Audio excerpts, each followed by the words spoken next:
안녕하세요, 역수돋보기입니다. 몽골족의 세계 정복기 8부입니다. 1264년 동생 아리크부카를 제치고 쿠빌라이 칸이 정식적인 5대 대칸이 되었습니다. 1268년 쿠빌라이 칸은 남송 원정을 제기했습니다. 1271년 쿠빌라이 칸은 수도를 몽골 초원의 카라코럼에서 중국 북방의 베이징, 대도로 전도하고 새로운 국호 원나라를 반포했습니다. 이보다 1년 전이었던 1270년 고려에서는 고려 원종인 강화도에서 나와 개경으로 환도하며 무신 정권이 끝이 나고 원 간섭기가 시작되어 본격적으로 원나라의 제후국이 됩니다. 쿠빌라이 칸은 아주 야심 덩어리였습니다. 남송 원정이 한창인 와중에도 쿠빌라이 칸이 또 욕심을 부렸던 곳이 있었으니 바로 일본이었습니다. 고려를 제후국으로 삼은 쿠빌라이 칸은 고려를 교두보로 하여 일본으로 넘어갈 요량이었죠.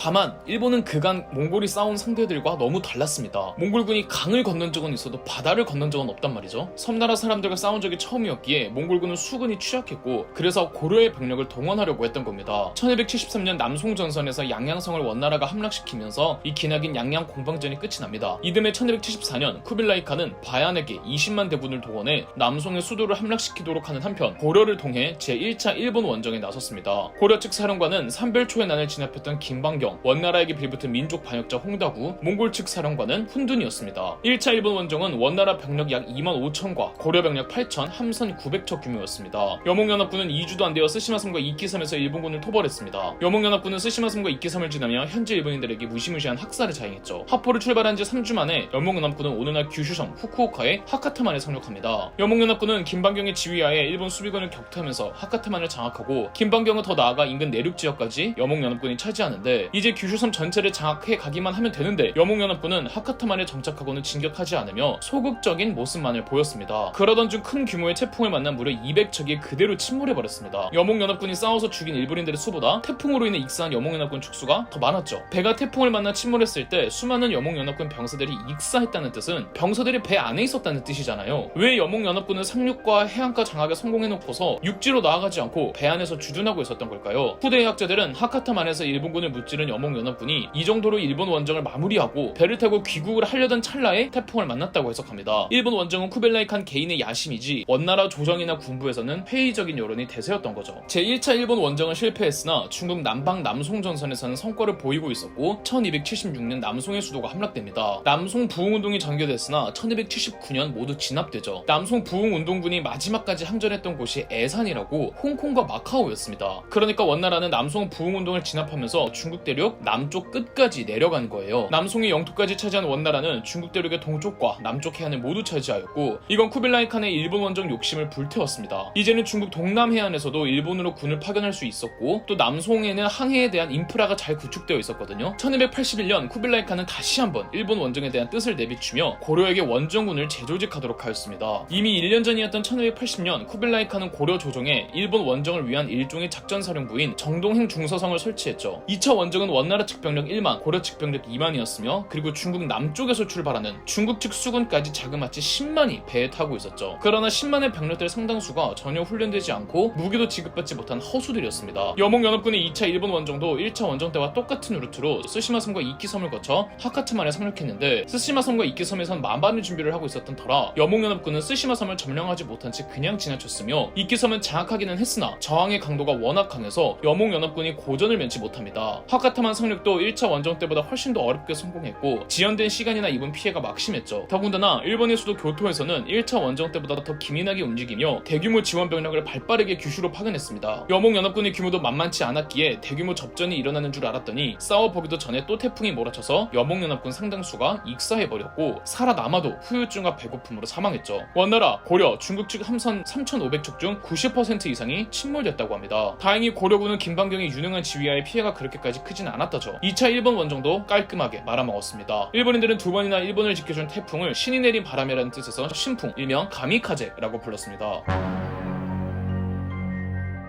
중국 남단까지 차지한 쿠빌라이 칸은 동남아시아까지 넘보았습니다. 원래 쿠빌라이 칸은 동남아 진출을 목표로 했었는데 일본 원정 실패 후 동남아에 집착하였습니다. 쿠빌라이 칸의 첫 동남아 원정은 아직 대칸에 오르기 전 이제 대리국을 멸망시키고 남송으로 들어가려던 시점이었습니다. 당시 베트남은 쩐시 왕조가 다스리고 있었습니다. 처음엔 원나라 측에서 사신을 먼저 베트남에 보내 남송의 잠당 세력을 협공하자고 제안했으나 왕이었던 쩐추도는 이를 거절했고 왕족이었던 쩌능다오를 국경지대로 파견했습니다. 1257년 원나라와 베트남이 최초로 부딪혔는데 있었는데 원나라 군대가 둘로 나누어 쩌능다오의 부대를 우회하여 수도 탕롱으로 진격해서 공격했습니다. 하지만 원나라는 이때까지 베트남을 멸망시킬 생각이 없었기 때문에 겁만 주고 후퇴하던 도중 쩌낭조는 후퇴하는 원나라 군대를 뒤에서 공격을 가해 큰 타격을 입혔죠. 그래도 원나라의 1차 침입의 결과는 베트남의 패배였기 때문에 두 나라는 화해를 체결해서 3년에 한 번 베트남이 원나라에 입조할 것을 약속했습니다. 이후 직접적인 두 나라의 충돌은 없었지만 원나라의 요구사항이 극심해졌습니다. 무리한 공납품을 요구하는 한편 고려처럼 다루가치를 파견해서 베트남 내정에 대해 간섭을 했습니다. 심지어 원나라를 위해 병력을 차출할 것과 왕자의 인지를 요구하기도 했죠. 1278년 쩌낭조에서 새로운 국왕이 즉위하자 쿠빌라이 칸은 베트남의 왕이 직접 원나라 수도로 와서 쿠빌라이 칸을 접견하라는 요구를 해왔습니다. 쩌낭조의 국왕은 친조를 거절하는 대신 자신의 삼촌을 보냈으나 쿠빌라이는 왕의 직접적인 대면이 아니면 받지 않겠다고 했죠. 그러나 삼촌이 귀국하는 과정에서 어찌된 내막인지 베트남의 군대가 원나라 군대 일부를 공격해서 몰살시켜버렸습니다. 1584년 이제는 2차 일본 원정도 실패했던 쿠빌라이 칸은 아들 토곤을 시켜서 50만 명으로 베트남에 진격하게 했습니다. 당시 쩌낭조의 총 병력이 20만 명이었으니 수적으로 너무나도 열세였죠. 이번에도 쩌능다오가 전국의 지방 호족과 귀족들을 불러 모아 원나라와 싸울 것인지 항복할 것인지에 대한 의사를 물어보자 모두들 항전 의지를 강하게 표출했습니다. 이를 연홍회의라고 합니다. 쩌능다오가 국경지대에서 강력하게 맞서 싸웠으나 원나라 군대가 워낙 많아서 병력 대다수가 쩌능다오의 군대를 우회해 1차 침입 때처럼 수도 탕롱을 점령했습니다. 다행히 왕은 피신을 해 있는 상태였습니다. 이때 쩌능다오는 베트남 전국 각지에서 군대를 모아 원나라군이 입성해 있던 수도 탕롱을 포위했습니다. 쩌능다오는 군사들에게 최후까지 싸울 것을 권유하는 격장사라는 베트남의 전설적인 기록을 남기고는 대대적인 공격을 감행했습니다. 마침내 쩌능다오는 1585년 수도 탕롱을 탈환하고 원나라군은 철수합니다. 1587년 쿠빌라이 칸은 다시금 토곤에게 30몇 명을 주어서 베트남을 공격하게 했습니다. 똑같은 방법으로 수도를 두 번이나 뺏긴 경험이 있는 쩌능다오는 이번에 일부러 수도를 비우고 토곤의 원나라 군대를 베트남 내지로 깊숙이 유인하는 한편 모든 보급선을 차단시켰습니다. 보급선이 끊긴 토곤의 원나라 군대는 철수할 수밖에 없었고 쩌능다오는 후퇴하는 원나라 군대를 백등강에서 일제히 섬멸했습니다. 이 전투가 백등강 전투이고 베트남에서는 거의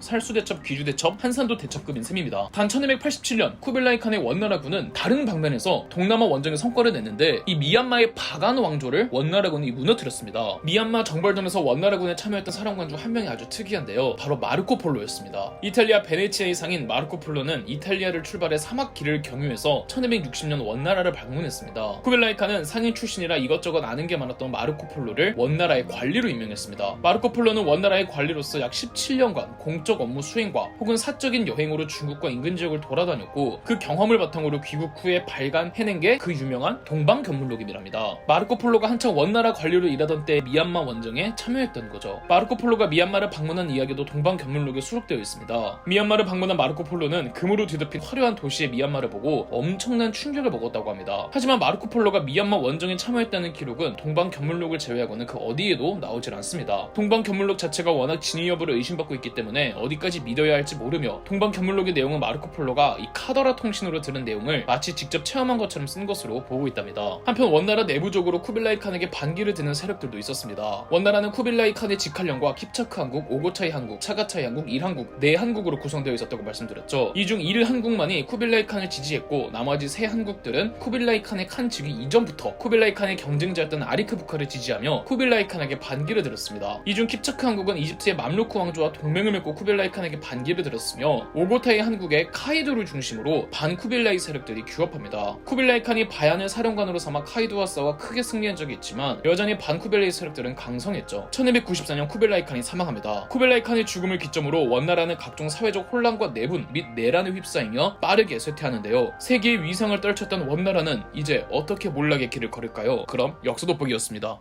저희 역사 돋보기가 멤버십 가입을 시작했습니다. 멤버십 가입을 해주신 분들 덕분에 영상 제작에 큰 도움이 되고 있습니다. 감사합니다. 영상 재미있으셨다면 구독과 좋아요, 알림 설정까지 해주시면 감사드리겠습니다.